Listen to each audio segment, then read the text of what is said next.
Tardes, maestra. Nosotros vamos a hablar sobre la teoría de grafos. Pues un grafo es un conjunto no vacío de objetos llamados vértices o nodos y una selección de pares de vértices llamados aristas que pueden ser orientados o no. Típicamente un grafo se representa mediante una serie de puntos. Los puntos son los vértices conectados por líneas. Las líneas son las aristas. Pero me va a tocar decir la historia. El trabajo de Euler en 1736 sobre el problema de los puentes de Coimbra es considerado el primer resultado de la teoría de grafos. También se considera uno de los primeros resultados topológicos en geometría, que no depende de ninguna medida. Este ejemplo ilustra la profunda relación entre la teoría de grafos y la topología. En 1845, Gustav Kirchhoff publicó sus leyes de los circuitos para calcular el voltaje y la corriente de los circuitos eléctricos. En 1852, Francis Cottier planteó el problema de los cuatro colores, que plantea si es posible, utilizando solamente cuatro colores, colorear cualquier mapa del país de tal forma de que los dos países vecinos nunca tengan el mismo color. Este problema, que no fue resuelto hasta el siglo después por Kenneth Appel y Wolfgang Haken, puede ser considerado como el nacimiento de la teoría de grafos. Al tratar de resolverlo, los matemáticos definieron términos y conceptos teóricos fundamentales de los grafos.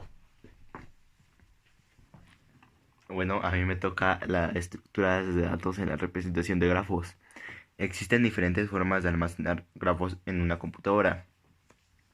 La estructura de datos usada depende de las características del grafo y el algoritmo usado para manipularlo.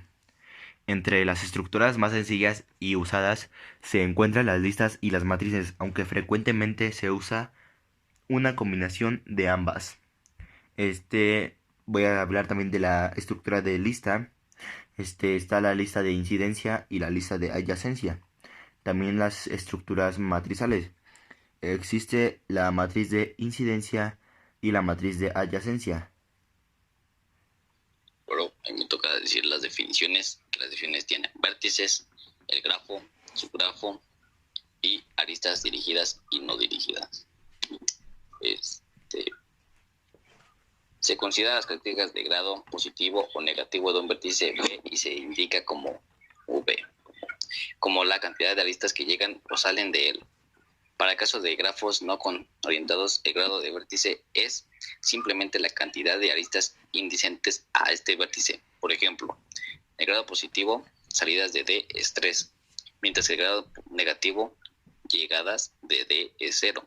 Según la terminología, seguida en algunos problemas clásicos de investigación operativa, P.eg, el problema de flujo máximo a vértices de lo que solo salen aristas se le denomina fuente.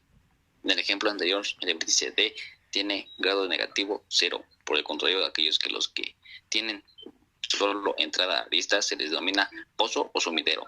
En el caso anterior, el vértice E tiene grado positivo 0.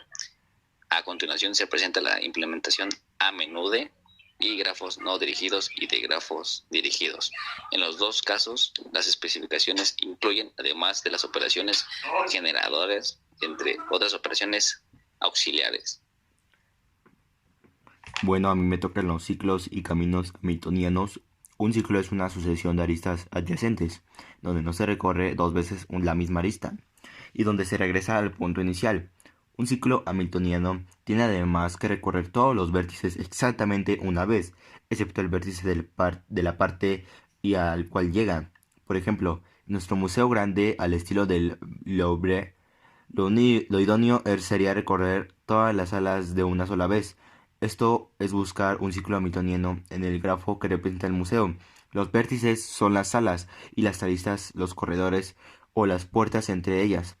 Se habla también del camino hamiltoniano si no se impone regresar al punto de partida, como un museo con única puerta de entrada. Por ejemplo, un caballo puede recorrer todas las casillas de un tablero de ajedrez sin pasar dos veces por la misma, en un camino hamiltoniano. Ejemplo de un ciclo hamiltoniano en el grafo del docaedro. Hoy en día no se conocen métodos generales para hallar un ciclo hamiltoniano en tiempo polinómico, siendo la búsqueda por fuerza bruta de todos los posibles caminos u otros métodos excesivamente costosos Existen, sin embargo, métodos para descartar la existencia de ciclos o caminos hamiltonianos de grafos pequeños. El problema de determinar la existencia de los ciclos hamiltonianos entra en el conjunto de los NP complementos. Y pues también me Pero, toca la caracterización de los grafos. Existen los grafos simples, los grafos conexos, los grafos completos y los grafos bipartitos. pero me toca decir sobre las operaciones en grafos. Es una operación que agrega un vértice a una arista dividiendo las aristas en dos. Después de realizar esta operación, el grafo queda con un vértice y una arista más. Eliminación débil de un vértice. Si V contiene a vértice G y G con conjunto V, esto es igual a 2, o sea, un vértice del grafo y del grado 2. Eliminarlo débilmente significa reemplazarlo por una arista que une los vértices adyacentes a V. Bueno, a mí me toca homeomorfismo de grafos. Dos grafos G1 y G2 son homeomorfos si ambos pueden obtenerse a partir del mismo grafo, con una sucesión de subdivisiones elementales de aristas. Bueno, a mí también me tocaron los árboles. Un grafo que no tiene ciclos y que conecta a todos los puntos se llama un árbol. En un grafo con n vértices, los árboles tienen exactamente n-1 aristas y hay n a la n-2 árboles posibles. Su importancia radica en que los árboles son grafos que conectan todos los vértices utilizando el menor número posible de aristas. Un importante campo de aplicación de su estudio se encuentra en el análisis filogenético, el de la filiación de entidades que derivan unas de otras en un proceso evolutivo, que se aplica sobre todo a la averiguación del parentesco entre especies, aunque se ha usado también, por ejemplo, en el estudio del parentesco entre lenguas. También voy a hablar sobre los grafos ponderados o etiquetados. En muchos casos es preciso atribuir a cada arista un número específico llamado valuación o ponderación, o conste según el contexto, y se obtiene así un grafo valuado. Formalmente es un grafo con una función v que está a y r. Por ejemplo, un representante comercial tiene que visitar n ciudades conectadas entre sí por carreteras. Su interés previamente será minimizar la distancia recorrida o el tiempo si se pueden prever atascos. El grafo correspondiente tendrá como vértices las ciudades, como aristas las carreteras, y la evaluación será distancia entre ellas. Y de momento no se conocen métodos generales para hallar un ciclo de evaluación mínima, pero sí para los caminos desde A hasta B, sin más condición. Me tocó la teoría de los 4 colores. Otro problema famoso relativo a los grafos: ¿cuáles colores son necesarios para dibujar un mapa político? Con la condición obvia que dos países adyacentes no pueden tener el mismo color. Se supone que los países son dos, un solo pedazo, y que el mundo es hemisférico o plano. En un mundo en forma de toroide, el teorema siguiente no es válido. 4 colores son siempre suficientes para colorear un mapa. El mapa siguiente muestra que 3 colores no bastan si se empieza por el país central A y se esfuerza con uno en utilizar el menor número de colores. Entonces la corona alrededor de A alterna 2 colores, llegando al país H, y se tiene que introducir un cuarto color. Lo mismo sucede en I si se emplea el mismo método. La forma precisa de cada país no importa, lo único relevante es saber qué país toca a qué otro. Estos datos son incluidos en el grafo, donde los vértices son los países y las aristas conectan los que justamente son adyacentes. Entonces la cuestión equivale a atribuir a cada vértice un color distinto del de sus vecinos. Hemos visto que 3 colores no son suficientes y demostrar que 5 siempre se llega. Es bastante fácil, pero el teorema de estos 4 colores no es nada obvio. Prueba de ello es que se han tenido que emplear ordenadores para acabar la demostración. Se ha hecho un programa que permitió verificar una multitud de casos, lo que ahorró muchísimo tiempo a los matemáticos. Fue la primera vez que la comunidad matemática aceptó una demostración asistida por ordenador, lo que ha creado una fuente polémica dentro de la comunidad matemática, llegado en algunos casos a planearse la cuestión de que esta demostración y su aceptación es uno de los momentos que han generado una de las más terribles crisis en el mundo matemático. Coloración de grafos. Definición. Si G es el conjunto de V, E, es un grafo no dirigido.